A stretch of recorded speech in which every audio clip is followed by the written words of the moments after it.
What if I told you you could influence someone's decisions without arguing, without forcing, without even saying much? Imagine being able to read people, predict their reactions, and subtly guide their choices like you're holding the remote to their mind. Sounds like manipulation, right? It's not magic, it's psychology. And today, you're about to learn the dark side of it. These are the same psychological tactics used by top influencers, powerful leaders, and master manipulators. But here's the warning. Once you understand these, you won't see people the same way again. You'll start noticing patterns, hidden triggers, and how easily decisions can be influenced. And watch this video till the end, because the last trick is the real game changer. So use this wisely. Let's start with something dangerously simple. Trick 1. The reverse trigger. Humans have a strange habit. We want what we're told we can't have. Tell someone, don't look back. What's the first thing they want to do? Look back. That's called a reverse trigger. Instead of pushing people directly, you pull their ego. Example, you want your friend to help you. Don't say, hey, can you do this? Say, never mind. It's kind of difficult. You probably won't be able to handle it. Now suddenly, their ego wakes up. Wait, what? I can do it. And just like that, they do exactly what you wanted, without you asking. That's influence without force. Trick 2.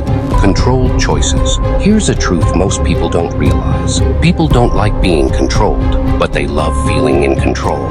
So instead of telling them what to do, you design their options. Example, instead of saying, let's go out, say, should we grab pizza or burgers? Now it feels like they're choosing, but both options lead to your desired outcome. This is called choice framing. You think you're winning, but the decision was already designed for you.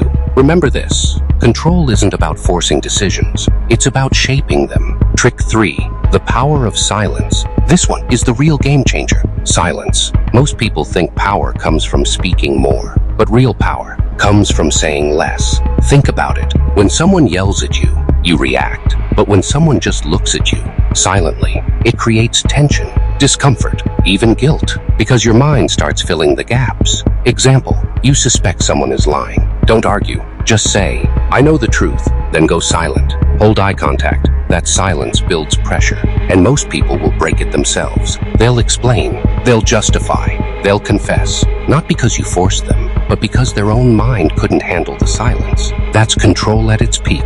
Now imagine using all three together. Trigger their ego, frame their choices, control the silence. That's how influence becomes invisible. But remember, just because you can control someone doesn't mean you always should. Use it to understand people, to communicate better, to protect yourself, not to harm. And if this opened your eyes even a little, you already know what to do. See you soon.